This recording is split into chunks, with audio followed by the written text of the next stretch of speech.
Hello, YouTubers and NFL fans everywhere. This is Matt, the NFL Fanatic, giving you my Week 4 2020 NFL predictions. Well, for the Fanatic this past week, it was a little bit of a on the downswing week compared to my Week 2, where I got double-digit wins against the spread and straight up. It was still a good week overall for me for Week 3. Though I just barely cracked above 500 for my against the spread picks. Though I was able to get double-digit victories for my straight-up picks. So this past week so far, I have gone 8-7 against the spread and straight up. Thanks to the Eagles and Bengals tying for the second time since 2008, I am 10-4-1 this week straight up.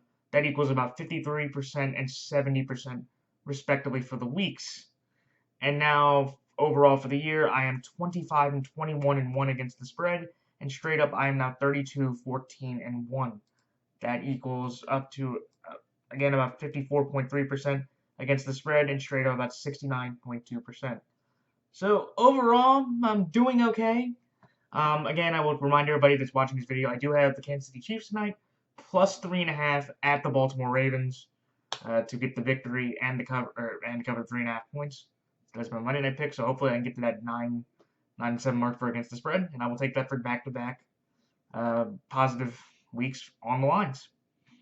But what a crazy week 3 in the NFL, where there were so many, up and down storylines, so many close games. Where if you watch the 1 o'clock games like I did most of them, they were pretty boring through at least the first and second, for the first halves. But by around the second half, every game started to get closer. Every game started to get come back tighter. I want to congratulate the Rams for making a miraculous 25-point comeback, or pulling a Dan Quinn type comeback, being now 20-3 and leading 32-28. But I do want to congratulate Josh Allen and the Bills for being able to, off a very questionable, I will say, pass interference call they got, to get a game-winning touchdown to win 35-32.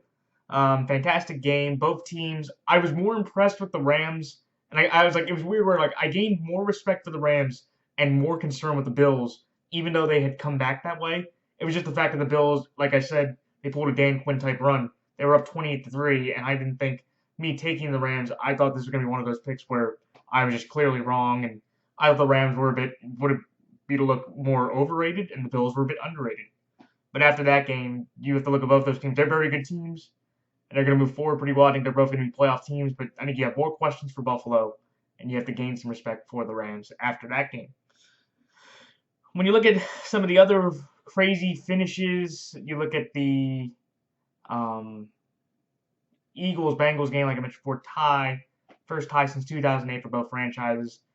Joe Burrow and the Bengals, they looked better. I thought they would look like the better team throughout most of the game. Carson Wentz was up and down. He threw two horrible interceptions. Could have had a third at one point in the game. And the play calling at the end of the game, I know it was like 4th and 12 and it was going to be about a 64-yard field goal. The argument for me is, why did Doug Peterson punt the football? Like, I would have probably let Elliott try the kick because he had made his career long with 61. So why don't you let Elliott just kick a 64-yarder? And I know the argument would be, well, they were going to be in good field position if they got, an out route, 10, 15 yards. They could have let Bullock try it. I don't really trust Bullock's late game kicking, especially after what happened in Week 1 against the Los Angeles Chargers.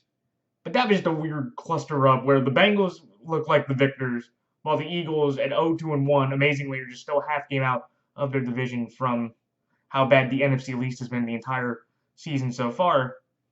But I thought that was nuts. I thought that the Packers-Saints game was an incredible game between both, two all-time great quarterbacks. Breeze looked better, much better than he did last week. But I just thought Rodgers was a little bit better. And the turning point of the game was the Taysom Hill fumble. And then the next series after that caused, I think it was Taysom Hill's fumble cost them the game because it was basically a back-and-forth game. And especially after the Saints got a break from the bad spot that Latavius Murray got on that Aaron Jones got on that 4th and 1. I thought he was at least 1 or 2 yards back, and when they gave him the first down, I was like, he was nowhere near even the line of scrimmage. So I think the Saints, they're in a good spot. I think that their schedule gets a bit easier, so they can, and the Packers, they are, to me, neck and neck with the Seahawks, the clear or is the favorite to represent the NFC in the Super Bowl right now. And my last final glow before I get into all my picks. The Dan Quinn theory worked. So for everybody out there, there's a great website. It's called Pick Watch. Type it in, it gives you all the picks. 75% of all experts around the media picked the Atlanta Falcons to beat the Chicago Bears. And, everybody was so excited and they're like, oh, this Falcons team's way better. And I told everybody on this channel last week that I had to believe in Dan Quinn theory. And Dan Quinn theory came in effect once again. I am very excited about that. He blew a 16-point lead, another double-digit lead with 5 minutes to go. Not from Mitch Trubisky, who got benched after throwing a pick to Bree Wilson. It was Nick Foles, old Saint Nick Foles. The Philadelphia Magic, the Philadelphia Magic man came to the Windy City. And he brought his magic with him, apparently, as they came back to win 30-26. And now he's officially the starter moving forward after Matt Nagy announced just a little bit ago today. But that is a victory that I'm very excited about because that was one where I thought I was taking that pick a little bit out of personal spite after what Quinn did the week before. Thankfully, Dan Quinn's inability to close games with his defense still carried over into this week, and I will gladly take the victory. And everybody to believe in the Falcons. Got to be a little more careful now about trusting Matt Ryan and this great offense because no lead is safe with Mr. Dan Quinn, who should be DQ'd and disqualified from coaching the Falcons after this year. I'm actually surprised he still has a job after this week, on top of last week. But that's my little discretion there for that game. So very happy with that victory most of all. All right, so time for my picks this week against the spread and straight up. So this Thursday, when the 0-3 Denver Broncos go to the 0-3 New York Jets, the Denver Broncos are 3-point favorites in this game. I like Denver here, -3, and Denver straight up. Then on Sunday, when the 2-1 Indianapolis Colts go to the 3-0 Chicago Bears, the Indianapolis Colts are 2.5-point favorites in this game. I like the upset here. Give me Chicago +2.5 and Chicago straight up. Then the next game, when the 1-2 Jacksonville Jaguars go to the 0-3 Cincinnati Bengals, the Cincinnati Bengals are 3-point favorites in this game. I like Cincinnati here -3 and Cincinnati straight up. Then the next game, when the 2-1 Cleveland Browns go to the 1-2 Dallas Cowboys, the Dallas Cowboys are 4.5-point favorites in this game. I'm going to take Dallas here to win straight up, but give me the Cleveland Browns +4.5. Then the next game, when the 1-2 New Orleans Saints go to the 1-2 Detroit Lions, the New Orleans Saints are 4-point favorites in this game. I like New Orleans here -4 and New Orleans straight up. Then the next game, when the 3-0 Pittsburgh Steelers go to the 3-0 Tennessee Titans, the Tennessee Titans are 1-point favorites in this game. This is a 50-50 game of only a 1-point line. I'm going to take the Pittsburgh Steelers here +1 and the Pittsburgh Steelers here to win straight up. Then the next game, when the 3-0 Seattle Seahawks go to the 1-2 Miami Dolphins, the Miami Dolphins are 6.5-point underdogs in this game. I like Seattle here to win straight up and against the spread. So give me Seattle here -6.5. Then the next game, when the 1-2 Los Angeles Chargers go to the 2-1 Tampa Bay Buccaneers. The Tampa Bay Buccaneers are 7.5-point favorites in this game. I like the Tampa Bay Buccaneers here to win straight up, but give me the Los Angeles Chargers +7.5. Then the next game, when the 2-1 or 3-0 Baltimore Ravens go to the 1-2 Washington Football Team, the Baltimore Ravens are 13-point favorites in this game. That is a massive line, and it's tied for the biggest line of this week of these week's games. And I am going to take that line and learn my lesson from the Colts-Jets game. I'm going to take that line personally, so give me the Baltimore Ravens here -13 and the Baltimore Ravens here straight up. Then the next game, when the 2-1 Arizona Cardinals go to the 1-2 Carolina Panthers, the Arizona Cardinals are 4-point favorites in this game. Give me Arizona here -4 and Arizona straight up. Then the next game, when the 0-3 Minnesota Vikings go to the 0-3 Houston Texans, somebody has to go get a victory unless they pull a Philadelphia Cincinnati. The Houston Texans are 4-point favorites in this game. Give me the Minnesota Vikings here to cover +4, but I'm going to take the Houston Texans straight up. Then the next game, when the 0-3 New York Giants go to the 2-1 Los Angeles Rams, the LA Rams, just like the Baltimore Ravens, are 13-point favorites in this game. That is a massive line, but again, after seeing what Washington's done, and after seeing what the Giants have done, where you can look at the state of New York, both the Giants and the Jets, as being the two worst teams in the league and both their worst teams in their respective conferences, I have to go with that massive line again. So give me the Los Angeles Rams here, minus 13, and the LA Rams straight up. Then the next game, when the 2-1 New England Patriots go to the 3-0 or 2-1 Kansas City Chiefs, the Kansas City Chiefs are 7-point favorites in this game. Give me the Kansas City Chiefs here to win straight up, but I'm going to take the New England Patriots plus 7.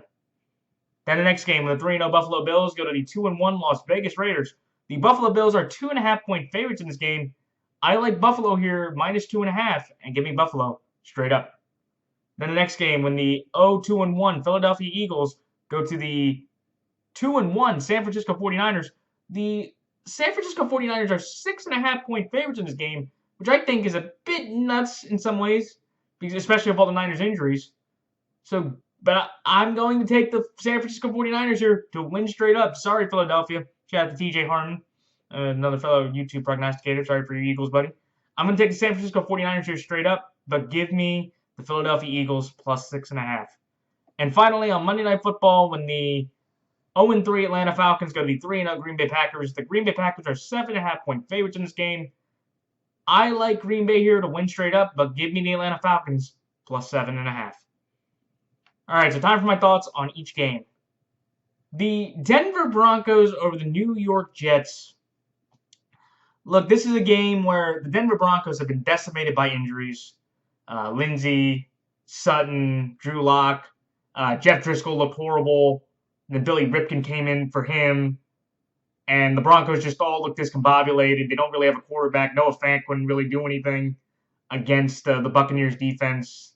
And it was just a rough game for Denver fans all the way across the board. But they're just marred by injuries. But after looking at how the Broncos have looked, even with the injuries going into the game, like through their first 2 weeks, this has to be an easy play for Denver. Like I just said a couple seconds ago, like you look at the New York Jets. I have watched a good portion of every Jets game this year. Maybe you call me a football masochist for, having to watch that, that atrocity on the field.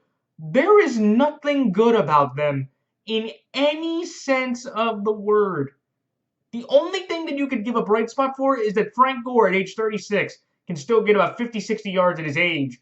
And the only reason for that is Le'Veon Bell is hurt. He's on the IR for at least another...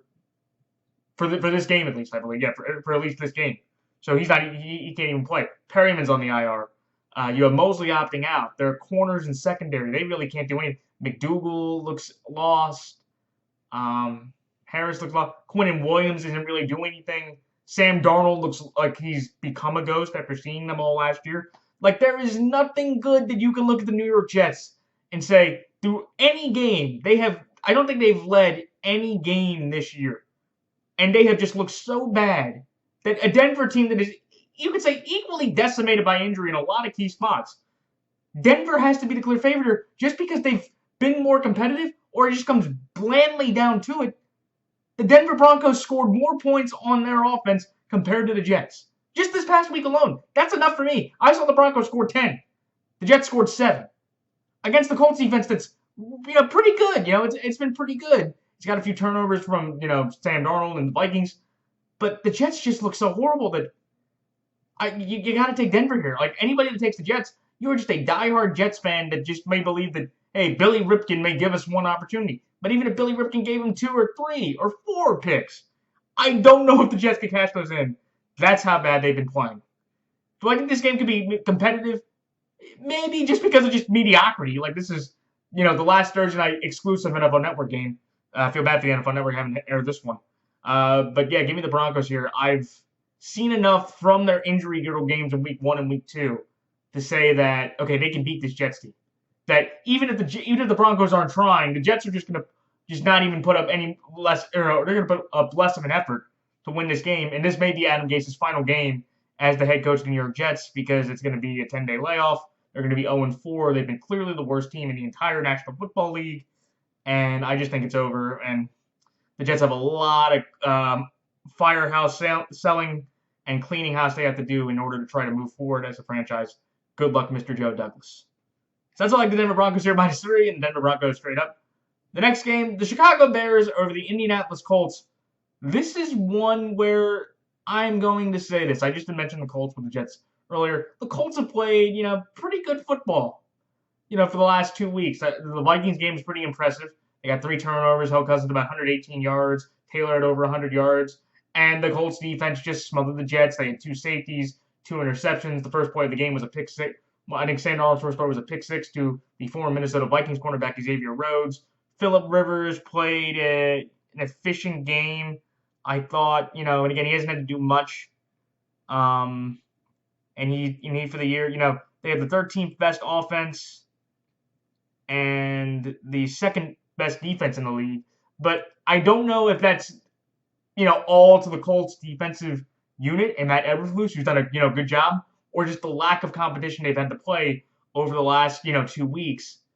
As where I look with the Bears, and it's one of those weird things to where the Bears have started to formulate, even though, again, you could argue the Lions and the Falcons, or especially with Dan Quinn, like I mentioned before, that's what Dan Quinn does.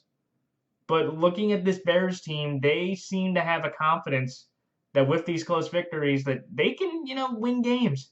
And the key thing for me is Phillip Rivers has played average football the last 2 weeks. He hasn't been, the big reason. I don't think Taylor and Hines are going to be able to run the ball effectively. And I like the matchup of Phillip Rivers going up against that Bears defense, causing a few more turnovers. Matt Ryan yesterday only completed 50% of his passes. So I think they can get Rivers, flustered, and just kind of like with Matt Ryan, you don't have to worry about mobility and extending plays. And I think Nick Foles gives them some confidence that Trubisky didn't. Nick Foles has been in this spot, and this was the reason they got him, and he showed all that, Philadelphia magic, that all the Philadelphia fans, scoring 3 touchdowns within 5 minutes. I know it was Atlanta's defense, but still, that's some of that Foles magic that everybody in Philadelphia and Chicago, hopefully wanted in order to get this team to be a playoff team, and they are in a good spot to make the playoffs, especially if Foles can keep playing consistent football. He can stretch the field with some of the talent they have. They have Robinson, they have Ginn. I guess also best wishes to Tariq Cohen. He thankfully signed a 3-year extension a couple days ago, but he's now out for the year with a torn ACL. But I think that's why I'm going to take the Bears here. I like the Bears at home. They have now Nick Foles as their starter. I thought Mitch was going to be able to hold on, but obviously after, that pick, that was the end. So I was wrong about that. But I think with Nick Foles, I think he's got enough talent. He's got the confidence. He's got the belief of the coaching staff. And he has the belief of that team, just looking at, his previous experience in Philadelphia, that in this spot, he can, help this Bears team with a great defense and a good enough running game that he can, get this team a victory over a Colts team that will give them some fits. But I just think Phillip Rivers makes one more mistake than Nick Foles does, and that's how the Bears win this game in a very underrated game for Week 4. Lots on the line for both squads. But give me the Chicago Bears here. That's why the Chicago Bears here plus 2.5, and Chicago Bears straight up. The next game, the Cincinnati Bengals over the Jacksonville Jaguars. This is one where I have to go with the Bengals because the Jaguars crapped the bed on Thursday night. It was a game that I know not that many people probably watched. It was an interstate battle of Florida. But just watching the Jags defense, they couldn't stop Ryan Fitzpatrick, who used his Ryan Fitzmagic to win the game. He was 18-20. He had 180 yards and a couple touchdowns, or he had 3 total touchdowns. And also they lost Ben Jacobs to a torn ACL, one of their middle linebackers. And I just wasn't impressed. Like Gardner had his ups and downs. I know DJ Chark didn't play, but I don't even think DJ Chark coming into the game would have made the difference. The only guy that's been impressive on the Jags offense is the running back out of Illinois State named James Robinson. He's been pretty good the last couple weeks, and I feel like against this Bengals defense, which is through the last 2 weeks given running backs a good opportunity to get yards and to make plays. Look at Chubb and Hunt and Austin Eckler. I think that he can definitely make some noise for the Jags offensively with that. But also, I just like how Burrow, played. He took a beating yesterday in Philadelphia. I think he got hit about 8 times. He got sacked a few times. There was one hit from Malik Jackson with a shoulder that I thought he was going to be done for the game. They put Finley in for one play, and Ryan Finley quickly subbed back out for Burrow. But I thought Joe Burrow had a decent game. He made some, big-time throws, and the Bengals defense made a couple big interceptions on Carson Wentz that I was really impressed with how hard they fought, and they got a tie, which for the Bengals, since that was a victory.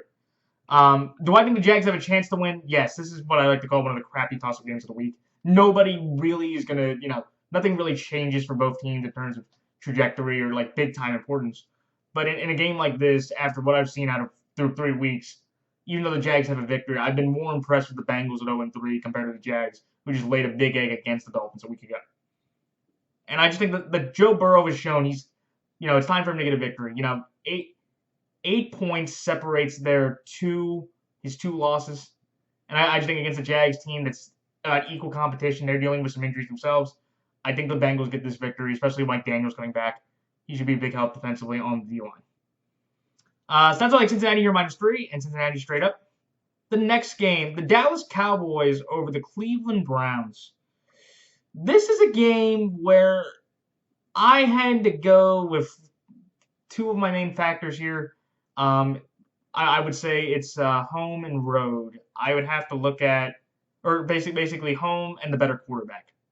And look, the Browns, they put up a good effort against the Washington football team yesterday. Chubb and Hunt did another good job of running the football. They got three big turnovers, and they scored 3 touchdowns off those 3 turnovers by Dwayne Haskins. And I thought the Browns had a solid performance, and for the first time since 2014, the Browns are above 500. That's amazing to think about, but it is the Browns, so it's probably not that surprising.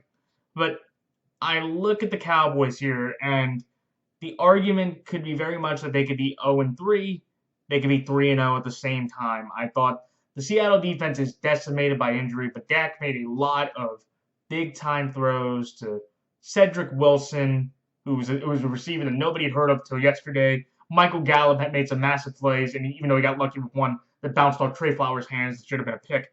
And CeeDee Lamb made some big plays. Amari really was kind of disappointing, and he's kind of becoming the third or fourth best receiver on this team this year through 3 games. And the difference was just the turnovers, penalties, and kicking. If those errors don't happen, I believe the Cowboys win that game. And you could say, look, those are things that can continue to happen. Sure. And the Browns defense just got 3 the other day, and they got a big turnover against the Bengals the week before. I just feel like with the Cowboys, look, they're at home, and this is a team where I like Dak and his offensive weapons compared to Cleveland and their offensive weapons at this point. The running games are about a push with Zeke and Chubb and Hunt. I could say that. I think the Browns have a little bit of a better offensive line. I just feel like with the Cowboys that there's just something in them that they know that they're, in a spot to compete for the NFC East. They're leading the NFC East, actually, by half a game or they're tied with the Washington football team.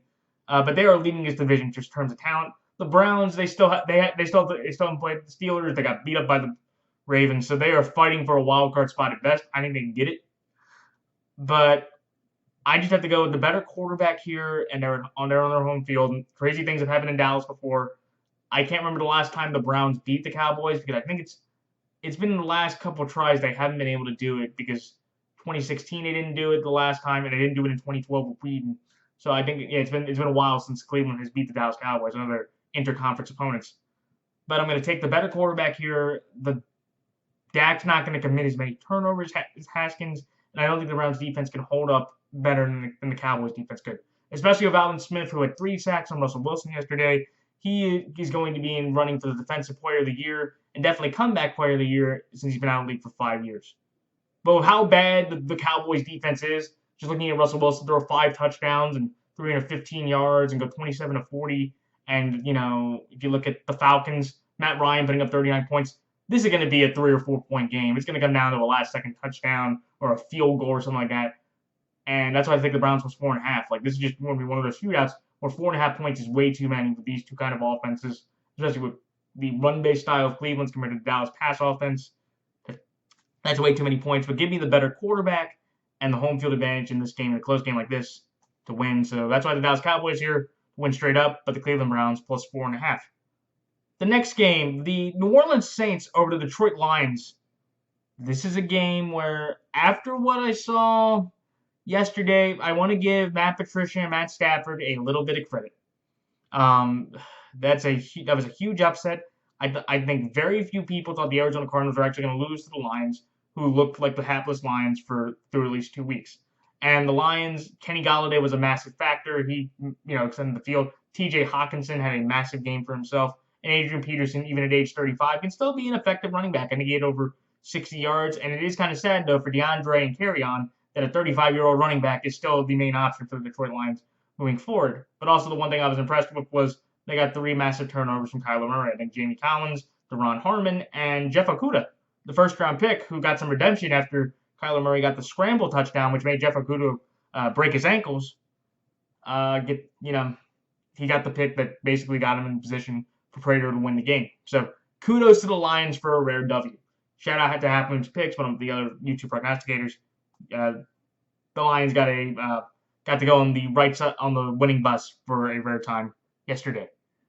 But with that being said, I watched the Saints, and I think the Saints they looked much better. Emmanuel Sanders seemed to finally gain a connection with Drew Brees, and Alvin Kamara was just a monster. That 50-yard touchdown run where the Eric McCoy, I think that was two of the weird things. A, the Packers could not tackle Kamara, and B, Eric McCoy outran Alvin Kamara to make the touchdown sealing block for Kamara on that drive. And I was just impressed with the Saints. I think the defense, it does have its concerns, and I do think Stafford in that offense, especially with Golladay back, they can definitely stretch the field more. But I don't think Brees is going to throw 3 picks. He's not going to make that many mistakes and give the Lions that many opportunities to win the game. And I think that confidence, even though they're 1-2, I still think the Saints are a pretty good football team. And the Lions, even though they got that, big, upset victory, I still don't think the Lions are that good. Could the Lions surprise people? It's at home, sure. And Stafford, always somehow seems to play a little bit better at home. And the Lions, I feel like, after beating Arizona, people are still going to sleep on them. So I would tell people, don't think the Saints are just going to roll over the Lions, after Drew Brees and Kamara had the games that they did. But I'm going to take the Saints here to win because I feel like Brees isn't going to turn it over as much, and I don't think the Lions are going to be able to run the ball as much. And the offensive talent, I like the confidence of Jenkins or both Jenkins and Lattimore and Marcus Williams. I think they can maintain the Lions' offense enough with Stafford at quarterback that they can hold on for a victory. Though I think the difference here, also, I think the Saints, if they commit a massive amount of penalties again, that's the only way the Lions, I think, also get to stick in the game. But I don't think they're going to commit as many penalties against the Lions as they had the last couple weeks. But we'll see. So that's like the New Orleans Saints here, -4, and the New Orleans Saints straight up. The next game, the Pittsburgh Steelers over the Tennessee Titans. This one is really tough because both these teams are arguably the same to where, you have, or maybe Pittsburgh is a much better kind of defensive and front and back end. But I think Tannehill's kind of outplayed Ben for the most part. I think the running games, they both can have a decent running game with Connor and Henry, and you have Snell. I know the Titans is more one back with Derrick Henry. But Derrick Henry had scored his first 2 TDs of the game. Tannehill had a bit, Khalif Raymond, who never had 55 yards receiving, had a 55-yard catch against the Vikings, and he had his first 100-yard game of his career. And I just think with the Titans, it's this weird thing to where with Mike Vrabel, it seems like the Titans have been able to be, they know how to win close. Like Vrabel's showed them, or they just played enough, that in any close game, the Titans, they have a chance to win. Or they'll show you with the Gostowski 55-yard field goal. And by the way, Stephen Gostowski, after missing all those kicks week 1, what a great redemption story. He had 5 field goals yesterday. I think that was the most in a game in his career. He's made, probably the most in his career through this point. And it's a great redemption story. But I'm taking the Steelers here just because I feel like the Steelers defense have enough to limit Henry so he doesn't kill them. And I think Ben will make a couple more plays compared to Tannehill. This is really close. And again, this is one of those 50-50 games like the Rams-Bills. I wouldn't be surprised if the Titans won this game because it's going to be like one of those things. If it's a close game, you might want to give the Titans the edge. They're at home. They play pretty well. I think they're going to be able to have fans in the stands that are going to get a little bit of crowd noise.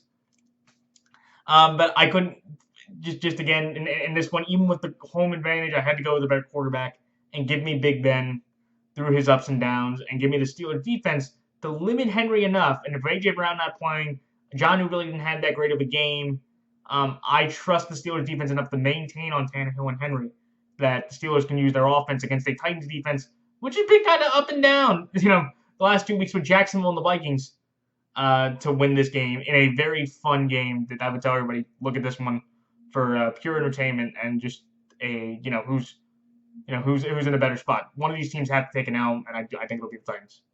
That's why I have the Pittsburgh Steelers here +1 and the Pittsburgh Steelers straight up. The next game, the Seattle Seahawks over the Miami Dolphins. This is a game where I have to take Seattle because of Russell Wilson. Look, this Seattle defense is god awful, and they've lost Bruce Irvin, they've lost Blair or Marquise Blair, they've lost Jamal Adams left the game. Chris Carson sprained his ankle off that gator roll tackle by Tristan Hill. I think some people are saying that Tristan Hill, they should suspend him. I'll put it this way: the second part of that play was dirty. I didn't think initially when he tackled Carson, the first part when he rolled, when he wrapped his leg, I thought that was a tackle. It was the second roll after Carson was on the ground, which is the dirty part. This is the first time. I don't think Tristan has any dirty intent. As we'll see, and I think again this deserves a fine. If he does a similar play like this or another dirty shot where it's unnecessary, you might want to then suspend him a game at that point, because then you could say, okay, there was a little more intent, or there's a pattern here that is a problem. But I have to take Seattle here because with Russell Wilson playing as well as he has, he's run 14 TDs. He's completed 76.6% of his passes. He's only had one interception. I just can't go against him right now. And I know, look, Ryan Fitzpatrick, he earned himself his fourth start. I thought if he lost against Jacksonville, this was going to be 2 his debut. No, I think Fitzpatrick gets to maintain his starting status for at least one more week. And I think this game could be a shootout because I feel like you have Preston Williams, you have Gesicki, you have Devontae Parker, who played pretty well. And I just feel like Fitzpatrick will have one of those games against this secondary, especially if Adams can't go and some of the other injuries, that he'll make some plays and they'll win.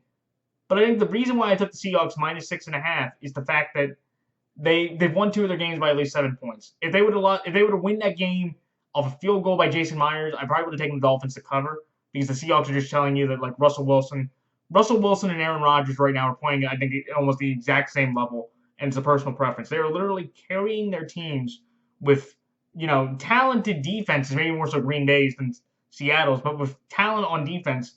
But they just can't do anything due to injuries or other frustrations. Do I think that, the Dolphins have a shot? Sure, because I feel like, look, Seattle's defense will give anybody a shot. They will give anybody a shot if you can move the ball, especially with some of the talent the Dolphins have. And it's Ryan Fitzpatrick, who, has had an interesting history, and where, a couple times a year he can play pretty well. But I think since the Seahawks have won 2 games by at least a score, and it was 6.5, so to have a 7, I think Seattle gets the victory. Even though Russell Wilson, in the one game he played in Miami in 2012, he did not win. He lost 23-20 to Ryan Tannehill. So I do think he gets this road victory off Miami off his books. And usually, and I thought about 2016, it was about a 1-point game, or it was about a 4-point game against Miami back in 2016 in Week 1. So the Dolphins have always played Seattle pretty evenly. But I think of how Russ is playing, he just outplays Fitzpatrick and that Dolphins defense, who may not have Byron Jones again for a second straight week due to a groin injury. So that's like the Seattle Seahawks here, minus 6.5, and the Seattle Seahawks straight up. The Buccaneers over the Chargers. This is one where the Bucs, I just think they're too talented defensively. I think the Chargers could put up a better fight than the Broncos, because I thought Herbert played okay. I thought he had some good moments. He did have the team had a couple big turnovers, and he was driving them down the field. But yeah, in this game, I think it just comes back down to the quarterbacks. I don't think Brady, he threw for 298 yards and 3 touchdowns against the Broncos, but that Broncos defense was pretty battered and beaten. I don't think he's going to put up those kind of numbers against this Chargers defense, even though they do not have Derwin James or Melvin Ingram for this game. Both of them are on the IR. Even if Derwin's out for the season, Melvin's only going to be on there for 2 more weeks. And also, I just feel like with Herbert, he let me down a little bit yesterday. I thought he was going to get the victory, and I thought, you can move forward, and you're still probably going to move forward with Tyrod due to the bruised lung from the doctor, which is nuts. But give me the Bucs here because, again, they can run the ball effectively. I think Brady, with the weapons he has, Scotty Miller had some big throws. Gronk had 6 receptions for about 40 yards. O.J. Howard made a massive catch. And I just think the Bucs offense and defense, they just feel confident right now that, they can maintain against the rookie quarterback. Todd Bowles will do a good job against them. They have to come out to the East Coast. You saw what the Raiders did when they had to come out to New England. I think the Chargers, they'll play better than the Raiders, but I just think the rookie quarterback going against this Tampa defense in only his 3rd game with Brady, I think Brady manages the game well. They've run the ball effectively with Fournette and Jones, and they get a 3rd straight win to get to 3-1 and to maintain their first place positioning in the NFC South. But I think the Chargers are way too talented, and also just off the Chargers' history, they're always in somewhat close games every single week. So giving them 7.5 I think is way too generous. And I think they'll be able to cover. Herbert might, surprise people, especially if Brady's having a tough time against that Charger defense, which has played better than not for at least through 3 weeks of the season. So that's like the Tampa Bay Buccaneers here to win straight up, but give me the Chargers plus 7.5. The next game, the Baltimore Ravens over the Washington Football Team. Ladies and gentlemen, this was fairly easy. The Washington Football Team is not very good. Dwayne Haskins has had way too many turnovers. He had some nice moments, and I like the Washington defensive line. They got a few sacks, even though Chase Young did leave the game with a groin injury, which, that's a bit of a blow, and hopefully he doesn't have to miss that much time, and you don't know if he's going to play. And I think Gibson had a couple nice moments, and Dontrell Inman had two big touchdowns for, the team. I think those are he's kind of showing that maybe he can be that number 2 receiver. Terry McLaurin had a wide open play where the Browns completely forgot about him. He just ran up most of the field. But I just look at the Ravens and say, look, they're going from the Chiefs, the best team in the AFC, to one of the worst in the NFC.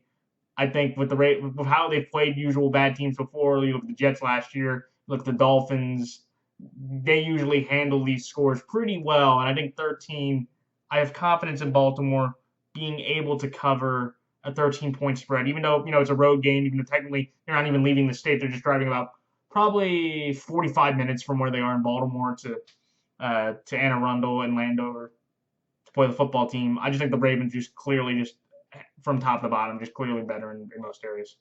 And I think they cover the 13 points. Could Washington surprise? Sure. I think if they can shut down the run or get a good amount of pressure on Lamar, he's not used to that. But I feel like Lamar is just too dynamic. And I feel like we'll get a few turnovers from Haskins that gives us short fields to be able to lead, put a good lead, and then we'll just run the ball like we usually do when we have a big lead. I just think it's an easy W for the Ravens. So that's like the Baltimore Ravens here minus 13 and the Baltimore Ravens straight up. The next game, the Arizona Cardinals over the Carolina Panthers. This is what I will tell everybody right now. This game is going to be closer than people think. The Carolina Panthers through 3 weeks have not been bad.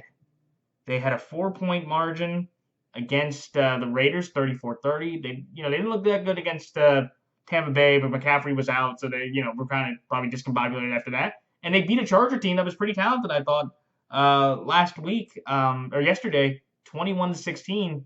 And Matt Rule looked pretty good. So especially how the Cardinals looked, where Kyler kept turning the ball over. Look, he had some big runs, some nice throws. DeAndre Hopkins had another massive game. They didn't have Christian Kirk yesterday. The tight ends really didn't do that much. And I was a little shaky of the Cardinals because I was like, that's not the game you would need against a bad franchise in the Detroit Lions, and that's a loss that might bite them in the end or moving forward. I have to go with the Cardinals here just because I feel like I don't think it's going to be a routine pattern for Kyler to play that bad. I don't think he's going to be that turnover prone. And I don't think the Panthers have that good of a secondary or a defense with the guys they have to make those kind of plays. And I just feel like, again, like Arizona, they know how, in the NFC West, every game is critical in trying to win this division, especially with the Seahawks game coming up in 3 weeks. They need these 2 victories against the Panthers and Jets to kind of, show that they can still compete. And losing the one of the Lions was a killer just in terms of just the easiness of the game. And I think they right the ship here. I'm going to trust Kingsbury over Rule, I think, and I'm going to trust Vance Joseph with the defensive talent he has to make Bridgewater not, as effective. And I think Kyler cleans the turnovers, and they get a good win over Carolina in redemption for the 2015 rematch between the Panthers and Cardinals. But I'm going to give the Panthers a better chance. And I'm going to tell everybody that now. The Panthers are going to be a little bit better in this game, and I wouldn't be surprised if they actually somehow cover the 4 points. That's how impressed I've been with the Panthers, just even with the injuries they've had and the lack of defensive and offensive talent they've had as well. Sounds like the Arizona Cardinals are -4 and the Arizona Cardinals straight up. The next game, the Houston Texans over the Minnesota Vikings. Ladies and gentlemen, this game is fairly easy. The reason why I'm taking the Texans is this. I am taking the Texans based off they have the better quarterback. This is basically for me, this is a coach final memorial game. I think both of these coaches, I'll put it this way, they're not going to be like Adam Gase where he might get fired, on Thursday. Both these guys are going to maintain their jobs for the rest of the year. Okay, that's not where I'm going here. But by the end of the year, This game could determine, and maybe more so for Houston because of the division they're in, who may get to keep their job. Because either team that starts out 0-4, I don't think they're going to be able to keep their job. And I know what the Texans fans are going to say. Hey, in 2018, we went 0-3 to start out, and then we went 11-2 in the final, 13 games. Yeah, that's true. But you've lost a lot of talent. You don't nearly have the secondary.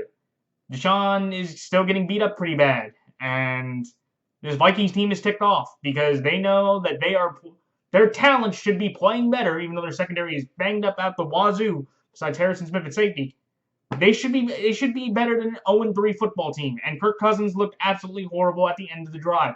I don't care that Justin Jefferson had 175 receiving yards, the most since Randy Moss. I don't care about that. This team needs to get victories, and to me, that is the most important thing that you have to consider when you are talking about the Vikings and the Texans. At the end of the day, I've seen Deshaun and Cousins play this year. Cousins has had, maybe some nicer moments, but I like Deshaun just more as a better playmaker. He showed a lot of heart. They were up against Pittsburgh most of the game. I thought that was more impressive than the Titans. And Cousins just kind of blew the game at the end. If you're going to tell me which quarterback you want me to trust at the end of the game, give me Deshaun Watson and the Texans, because they know they can still fight for their division. I think the Vikings, they know if they lose this one, they are done, because they play Seattle next Sunday night in Week 5 for Sunday Night Football. That's pretty much an automatic L in my opinion. So that'd be an 0-5 start, and with how good the Bears and Packers are playing, the Vikings can put up their horns and sail away with Mike Zimmer and Kirk Cousins getting terminated, or at least Mike Zimmer at least. So, yeah, I'm going to take the better quarterback here and there at home. Because both these teams are talented in some ways. They have some offensive and defensive issues. And in this one, I have to take Deshaun over Kirk. Simple as that. Should be a good game because both teams are desperate. And it's going to be real interesting because the Vikings play the Falcons in 2 weeks. And if the Falcons end up 0-5, to me, that is the disappointment bowl of the NFL. If the Vikings and Falcons are both 0-5, that is the ultimate disappointment bowl where you're like, wow, how did these two teams with all this talent offensively and defensively, with coaches that have been, successful in some areas, how are they both 0-5 and one of them is going to get a win over the other and you're not going to know who to trust or who to pick? So I'm also somewhat hoping for that as well. That just seems very much entertaining, and to me, personally, if that game ended in a tie, that would sum up both their seasons perfectly. So that's why I like the Houston Texans here to win straight up by giving the Minnesota Vikings +4. The next game, the LA Rams over the New York Giants. The LA Rams are irritated. They had a 28-3 comeback, get squandered by a 4th down penalty. They're going to be ticked off. Goff played pretty well through the second half. Their defense showed up, and the Giants are just the worst team in the NFC. They played a bunch of backups, and the backups kicked the rear ends of the Giants starters in every single possible way. I know the Giants, but that's Leonard Williams. That's James Bradbury. That's Kyle Fackrell. That's Julius Pepper. Jabril Peppers. There's some okay people on this Giants team. That had some clout. I know they didn't. That's Will Hernandez getting beat up. That's that Giants team. They're just everywhere you turn. Evan Ingram. They're just all bad. And the Rams are ticked off. And I've seen the Rams play through 3 games. They're just clearly the better team in every facet of way. And that's why I have the Rams winning by that much of a margin. If anybody picks the Giants, they're being Giant homers, and that's exactly the only reason why. The Rams will get a make good, and the Giants will just continue their misery. And for the state of New York, you are very likely going to have the number 1 and number 2 overall picks. Don't blow them. I'll put it that way. So that's like the LA Rams here -13 and the LA Rams straight up. The next game, the Chiefs over the Patriots. This is one where just like with Lamar, I have to go with the better quarterback here, and it's Pat Mahomes. I think, look, the Patriots have played very good football through 3 weeks. They dominated the run game. They rushed for over 250 yards, where Cam Newton did not play the best, but he played well enough to get them this victory. And it's one of those things where I think that running attack will work well against the Chiefs' defense. They showed some holes against Eckler and David Johnson over the last couple weeks, and they will definitely maintain control and keep the ball out of Patrick Mahomes' hands. That is one of the key things you have to do in these games. And also, but at the end of the day, just one of those things where I look at the Chiefs, and if they can beat the Ravens, I'm basically going to pick Mahomes until he loses a game. I don't think you can't go against this team. I think that they're offensively gifted in a lot of different ways. I don't think the Pats defense, if Russell Wilson with his weapons can do what he did, I think Patrick Mahomes can do the same, even if not add a little bit of butter and syrup and add some extra stuff with his offense in this game. Do I think the Pats could they be competitive? Sure, because I feel like with the Pats, Cam Newton showed a lot against Seattle's defense, and Kansas City's defense is better, but I don't think it is as good as a Buffalo or a Colts defense right now. I do think the Pats can move the ball effectively and make this game more competitive than people think. That's why I have the Pats +7, because I think Cam will surprise people. I just think, look, at the end of the day, Pat Mahomes just against that defense. I think Pat Mahomes just makes one or two more plays at home against the Patriots team that he still might be a bit frustrated about that he couldn't win in 2018, and he writes the AFC Championship game wrong by beating them at home to get to a 4-0 start. And also, again, if he can beat the Ravens, if he wins tonight, he can definitely beat the Patriots. I feel that was the same way still if he loses. But it's just like, if he can beat the Ravens, he definitely can beat the Patriots for all he has around him, talent and offensive-wise. It's going to be a great game, though, because I do feel like the Pats, they have the confidence from Seattle. They kind of, you could say, a little bit of a moral victory. And I feel like it'll be kind of one of those same things again, where I think it'll be frustrated because you're like, okay, the Pats are stuck in that third tier. But it's kind of like, okay, the Chiefs or the Ravens or anybody, they don't want to play this team a second time, giving Belichick more time with the team that he has. Sounds like the Chiefs here to win straight up, but give me the Kansas City Chiefs, or that's why the Chiefs here winning straight up, but give me the Patriots +7. The next game, the Buffalo Bills over the Las Vegas Raiders. This is one where the Raiders just looked horrible. The Raiders, they really couldn't have a lot of big opportunities. Carr kept getting under duress. Darren Waller basically had a donut after, having a 13-reception game the week before against New Orleans. Henry Ruggs was out. He's dealing with an injury. I think the Bills' defense will limit the running game effectively to Josh Jacobs because they have their linebackers back healthy. They did have a few injuries again in the Rams game that I would be very interested in seeing if they can play. But after just watching Josh Allen and Devin Singletary run the ball, Singletary had a very good game. I think he can do the same thing against the Raiders defense that the Patriots were able to do. And I just have to trust Josh Allen here, man. If you're talking about MVP right now, Josh Allen's third. I think you have to go Russell 1, Aaron Rodgers 2, and Josh Allen's third. I think Josh Allen has proven to be a franchise quarterback for the Buffalo Bills franchise. I think he showed a lot by throwing for 4 touchdowns and rushing for another one. The team folded around him through the second half, and you could be a bit concerned about that. But the refs, kind of like with Mike McCarthy, they helped Sean McDermott get that rug not swept under him, and he got the win. And I just look at the Raiders and go, I don't think they can beat this Bills team that is, showing that offensively they have enough talent to be effective. The Stephon Diggs trade looks fantastic. He's made a massive improvement in the Bills' offense. And I think the Buffalo Bills just keep rolling forward here against a Raider team that could surprise them. It's the other way around. They might be getting off a little bit too much of a high. It could be very much like the Raiders against the Saints, where they might feel a little too overconfident, and the Raiders just kind of jam it down their throat. I don't see that happening, but I'm going to take the Bills here. It's too small points to not go 2.5 against the Raider team that just looked abysmal against the Patriots. So it's like the Buffalo Bills here -2.5, and the Buffalo Bills straight up. And the final 2 games, the San Francisco 49ers over the Philadelphia Eagles. This is a game where I know this sounds nuts, where if you look at the Eagles and the Niners are just, they're a hospital ward in the making, just of all the guys that they've lost in the games, Jordan Reed and Emmanuel Mosley. You had those two. Emmanuel Mosley had a concussion. They had Nick Mullins, Jerick McKinnon, Brandon Ayuk, their third-string tight end, who I don't know, or Ross Dwelly, there we go, Trent Taylor, and they dominated the Giants. It was almost like the Niners, it was almost like the Giants were a JV squad. And they played a JV squad, and the Niners look like the Niners, and the Giants look like a JV squad. And it's just weird where, I'm looking at the Eagles, and I know, Dallas Goedert had an ankle injury. He's going to be out for a while, and Deshaun Jackson left the game, so he might be out again. They don't have their offensive lineman, Isaac. They might not have Jeffrey for this week as well. And I just have to tell you, I like what the Niners did.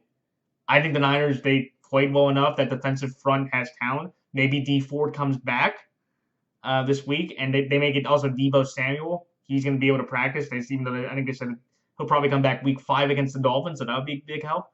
And honestly, just after watching Nick Mullins play, I know it was the Giants defense, and you can say and the Eagles defense is not that much better. I think Nick Mullins is going to outplay Carson Wentz. I have to believe, just after watching the Niners for 3 weeks, even through all the injuries and the lack of competition, is a perfect argument against why, because, it's like, well, at least they tied, but that's the problem. The Eagles with Ertz and all that talent and against a Bengals team that's won a grand total of 2 games in the Zach Taylor era, they tied against the Bengals?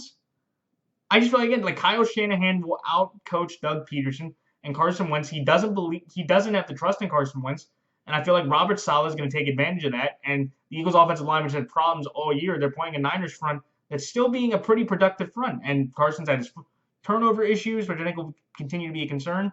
And I just think the Niners, they're going to be able to manage enough with the ragtag group of backups that they have to win the game. I just feel like they're at home.